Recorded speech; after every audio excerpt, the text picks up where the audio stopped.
Hola, ¿qué tal? ¿Cómo están? Como todos los martes a las 18 horas estamos en Saludarte, un programa que quiere que vos estés informado sobre temas médicos, para que conozcas y aprendas a cuidarte. Ese es nuestro objetivo. Desde hace 7 años tratamos de cumplirlo desde la 92.5 MHz FM Signos, desde la localidad de Munro, Vicente López, provincia de Buenos Aires, y también a través de la página web www.fmsignos.com.ar. En diferido nos escuchan en la provincia de Córdoba a través de la 94.1 FM Perfil Jovita, la 101.1 de la localidad de Villa Valeria y la 99.3 FM Belén de la localidad de Alejo Ledesma. Y desde Catamarca nos escuchan a través del 89.1 Radio SOF. Le damos la bienvenida a todos nuestros oyentes. Soy el doctor Marcelo Gus y ahora tengo el placer de presentar a mi colega, amiga, co-conductora del programa, la doctora Carmen Vázquez Rodríguez. ¿Qué tal, Marcelo? Muy buenas tardes. Muy buenas tardes a todos los radioyentes. Sí. Vamos a hablar de un tema interesante que tiene que ver con la sexualidad, pero en un momento complicado de la vida, que es cuando una persona sufre un infarto del miocardio. Así que, y vamos a hablar del tema desde el punto de vista psicológico de esta situación. Así que estamos en contacto con la licenciada Alice Unne, que ella trabaja en el área del Consejo de Efectos Psicosociales de la Sociedad Argentina de Cardiología. Ella es psicoanalista y con ella vamos a analizar un poquito este tema. Licenciada, ¿me está escuchando? Sí, ¿qué tal, Marcelo? Muy buenas tardes. Un placer, licenciada. La verdad es un placer saludarte. Desde acá nuestro programa Saludarte, que es un programa de difusión de temas médicos, que ya como estarás al tanto porque nuestra productora te habrá contado. Y bueno, la idea es, a ver, estamos ante una persona que ha sufrido un infarto, hombre o mujer, ¿no? Sí. Supongo que tiene muchas áreas psicológicas afectadas, ¿no? El área afectiva fundamentalmente, pero nos importa eso, pero también nos importa el área sexual. ¿Qué pasa con esa persona cuando sufre un infarto, Alex? Bueno, como vos bien dijiste, Marcelo, muchas de las áreas de su vida van a estar afectadas. Uh-huh. Lo que pasa es que lo que nosotros notamos en este consejo en el que trabajamos de la Sociedad Argentina de Cardiología, los diferentes profesionales que integramos el consejo, psicólogos, cardiólogos, que el área de la sexualidad era un área poco explorada y nos preguntamos por qué. Uh-huh. Hay pocos trabajos realizados en relación a esto. Sí. Y pensamos que tenía que ver con que hay dificultad para preguntar por parte del paciente. Ajá. Y muchas veces también dificultades por parte de los profesionales. Claro. De llegar a poder charlar de esto con el paciente. Muchas veces la pregunta obviamente no va a ser directa porque tiene que producirse digamos como un ambiente de confianza para poder hablar de esto. Correcto. Pero sí notamos que muchas veces los pacientes se van de la consulta con el profesional.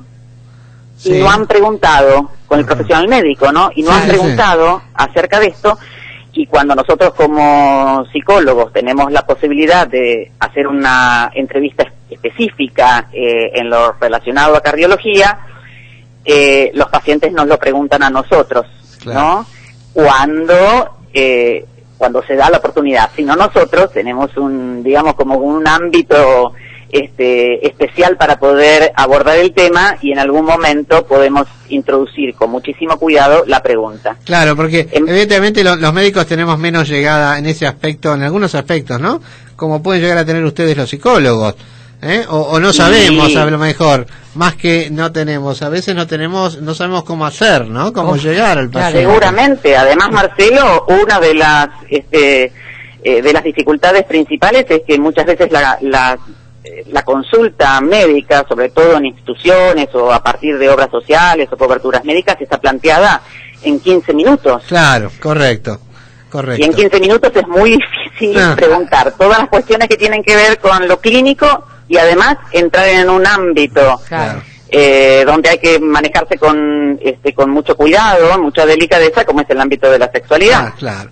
Y entonces, a ver, llegamos a este punto que hay una relación bastante buena entre el psicólogo el paciente le cuenta. ¿Y cómo es el tema ahí? Bueno, lo principal que cuentan es que los síntomas del evento cardiológico Sí. son muy parecidos a los síntomas que produce la angustia. Ajá. Entonces, en general, es muy difícil para las personas discriminar cuando está hablando de síntomas orgánicos específicamente Sí. y síntomas que les produce algún aspecto emocional o específicamente en relación a la angustia o a la ansiedad. Ajá. Por ejemplo, estoy hablando de palpitaciones, Sí. dolor de pecho, me angustio porque pienso que después del evento puedo volver a repetir durante una relación sexual donde por naturaleza voy a tener un aumento de la frecuencia cardíaca, una taquicardia, por ejemplo. Entonces me angustio más porque pienso que puedo repetir el evento y en realidad lo que me pasa es que me estoy angustiando, entonces se produce un círculo vicioso. Claro. Entonces prefiero, como también me cuesta mucho conversarlo con mi pareja o con el partener, digamos, si es una pareja con la que yo tengo confianza, por ahí puedo llegar a conversarlo, pero muchas veces esto se produce en el debut de una pareja o lo que genera una situación de mayor ansiedad, y entonces prefiero directamente no contactarme con esto, prefiero abstenerme. Eso pasa entre en hombres y mujeres, me imagino. En hombres y mujeres, claro. Sí, en hombres y mujeres. Lo que pasa es que en el hombre en general es más, y sobre todo a cierta edad, digamos, cuando hablamos de cierta edad, en pacientes adultos y adultos mayores. En jóvenes también se produce, pero bueno, en el hombre la excitación es más explícita, ¿no? Es más concreta que en la mujer. Entonces, si tengo alguna dificultad, digamos, pensemos que el principal órgano erógeno es el cerebro, la zona erógena, digamos, por excelencia es el cerebro. Si yo empiezo a pensar que no voy a poder, etcétera, seguramente no voy a poder. Entonces, hoy hay medicación a la cual recurrir en el caso de... En caso de que no haya erección. Como es el sildenafil, por ejemplo. Claro, ese es el tema. Porque el tema es, ¿este hombre va a tener erecciones o no va a tener? ¿Va a tener erecciones y va a tener miedo de realizar el acto? ¿O directamente está en una situación de falta de erección, no? Se puede llegar Todo eso no lo sabemos.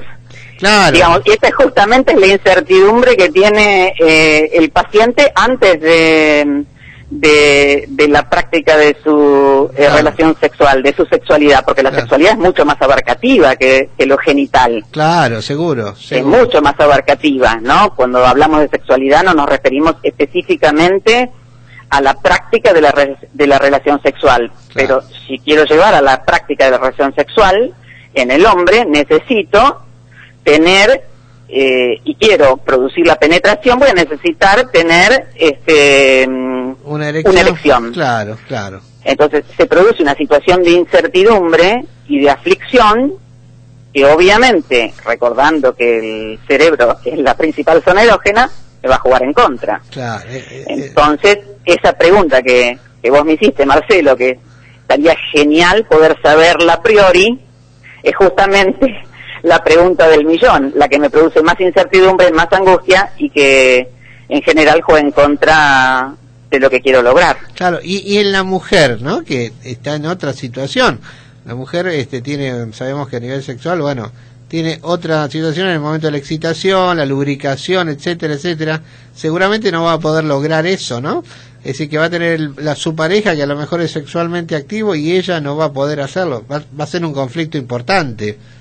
Muy importante, sí, muy importante. Muy importante que en general conlleva un quantum importante de culpa, ¿no? Claro. Situaciones que se dan, situaciones que pueden producir conflicto de pareja y hasta ruptura, me imagino. Seguramente.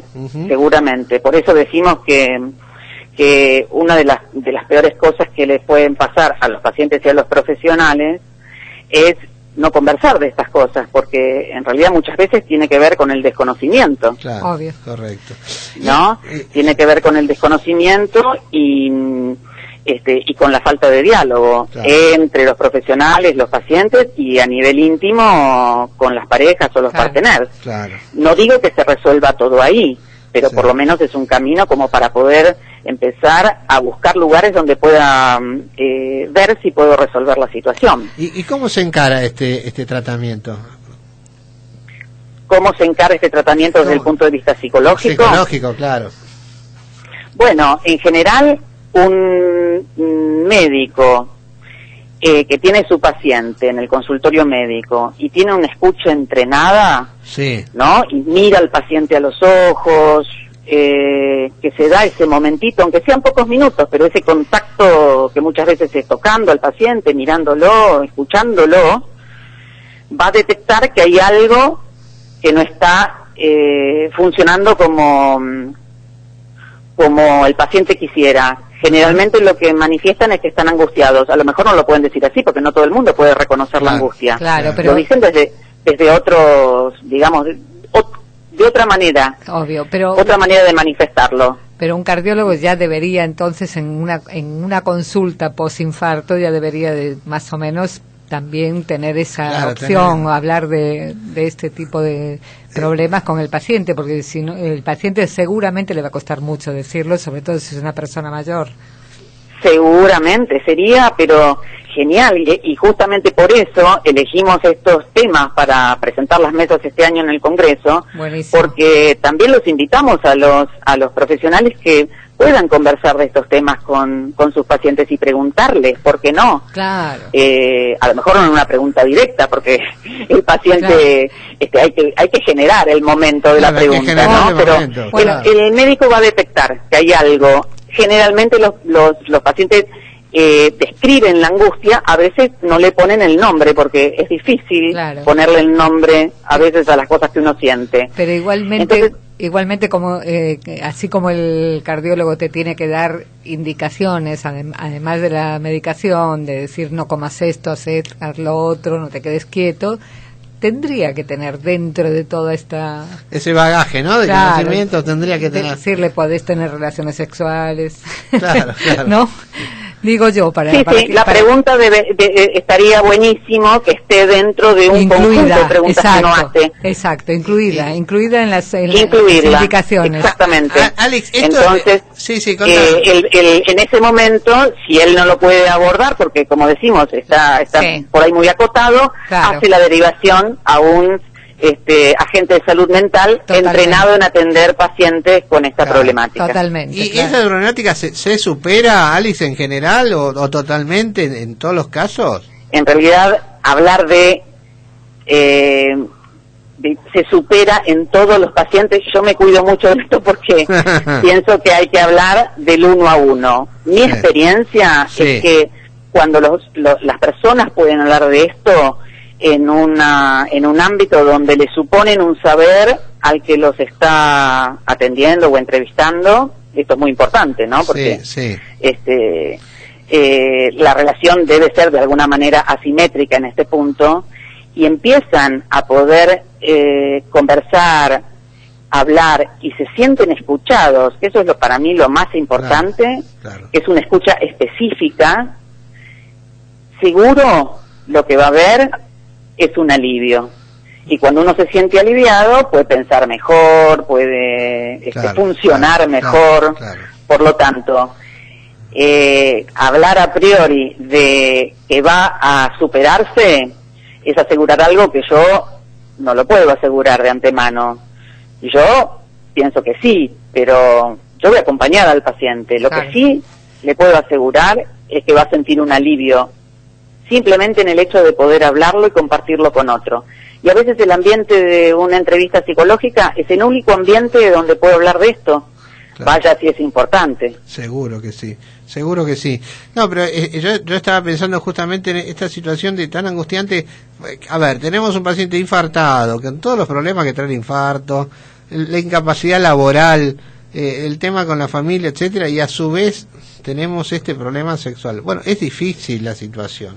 Es difícil. Es dificilísima. Sí. Es dificilísima. Así que es muy importante, yo creo que ahora lo estoy pensando seriamente, qué importante es la acción de ustedes los psicoanalistas en esta situación, como en otros casos, ¿no? En este caso estamos hablando específicamente de un infarto, pero en cualquier otra enfermedad puede pasar esto, puede ser un infarto, puede ser otra enfermedad importante, una posquirúrgica, lo que sea. Seguro. Por eso es tan importante también, y estimulamos el trabajo interdisciplinario, que no es teoría de trabajo interdisciplinario. El trabajo interdisciplinario es un trabajo en equipo. Sí. Nos hablamos por teléfono con el médico clínico, con el cardiólogo, con el kinesiólogo, con el cirujano, el hemodinamista que intervino al paciente. Todos conocemos al paciente. Para mi gusto esto es importantísimo. Claro. Muchas veces en el ámbito de la consulta psicológica, el paciente llega y me refiere que le duele el pecho, que tiene disnea, o sea, dificultad para respirar, que se siente mareado, un poco de taquicardia y está sudando.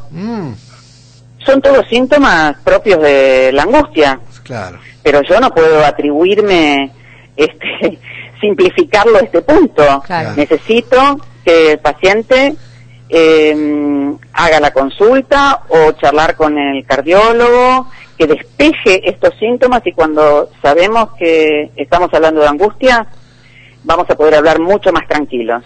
Correcto. Esto es importantísimo.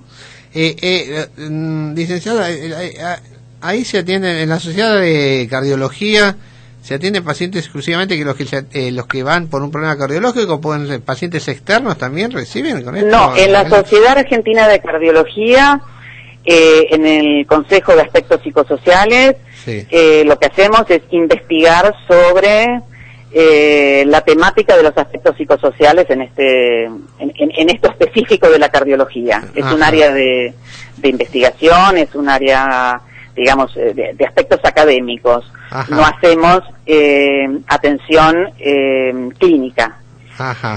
Sí es un ámbito donde todos los profesionales pueden consultar, y de hecho, bueno, este fue uno de los temas que se trató en el último Congreso Argentino de Cardiología, 44avo Congreso de Cardiología, que fue en octubre, y bueno, el Consejo participa con los temas que investiga durante el año, ¿no? Claro, uno de los temas, son varios. Depresión y enfermedad cardiológica es un tema muy importante. Sí. Es decir, son varios los temas que se investigan y se van trabajando, digamos, a veces no en investigaciones específicas, pero sí que se van trabajando, se hacen ateneos, son abiertos al público en general. Eso te quería preguntar. ¿Hay charlas abiertas a la comunidad, entonces? Sí, eso se puede ver en el programa de la página de la Sociedad Argentina de Cardiología. Se puede participar de los ateneos. Es decir, esto son temas que competen no solamente los profesionales, sino muchas veces hay seguramente algunos específicos que no, digamos, que por ahí son un poquito técnicos para quien quiera ir a escucharlos, pero está abierto a todos los profesionales y las personas que quieran participar de ellos, y se anuncian y se invitan a través de la página de la SAC, que tiene muchísimas actividades permanentemente. Correcto. O sea que, bueno, entrando en la página y yendo al link del Consejo de Aspectos Psicosociales, claro, ahí se encuentra toda la temática. Correcto, entonces para nuestros oyentes sería interesante que entren en la página de la Sociedad Argentina de Cardiología en esta parte, ¿no? Sí, cómo no, y después por otra parte en muchas instituciones, no digo en todas, y a mí me gustaría muchísimo que todos los servicios de cardiología puedan tener incorporados agentes de salud mental en sus equipos. Claro. Porque, bueno, cuando uno trabaja dentro del servicio, está en contacto permanente con todos los profesionales que atendieron a ese paciente, por lo tanto tiene un contacto directo. Claro, no digo que no sea algo que, digamos, no se pueda lograr por fuera de una institución, pero es un poquito más difícil, pero no es imposible. Está bien. Yo siempre pido los teléfonos de los profesionales y me contacto con ellos. Los voy a ver a los pacientes cuando están internados, si no es un lugar donde yo trabaje específicamente, o sea, me parece que es muy importante que el paciente se sienta acompañado en este camino que va a ser el de su recuperación, ¿no? Porque plena, en general, correcto. A veces se puede hacer prevención primaria, pero en general intervenimos después de que ha sucedido el evento, en lo que le llamamos prevención secundaria. Prevención secundaria. Licenciada Alix Utne, te agradecemos muchísimo tu tiempo, ha sido muy clara, creo que ha quedado muy claro y me interesa mucho este tema, porque no siempre se toca, en los medios tampoco se toca mucho. Sí, por eso tiene que estar muy difundido. Sí, yo veo una nota que te han hecho también a ti en Infobae, que es interesante lo que dijiste, pero bueno, no hay mucha difusión, debería darse mucha más difusión a este tema, es un tema, como vos muy bien dijiste, muy angustiante. Así que bueno, te agradecemos mucho tu tiempo, Alex. No, al contrario, gracias a ustedes por contactarme y difundir el trabajo que hacemos en el equipo. Y bueno, saludo también a todos los que nos están escuchando. Muy bien, muchas gracias. Un beso, querida. Gracias a ustedes. Hasta luego. Adiós.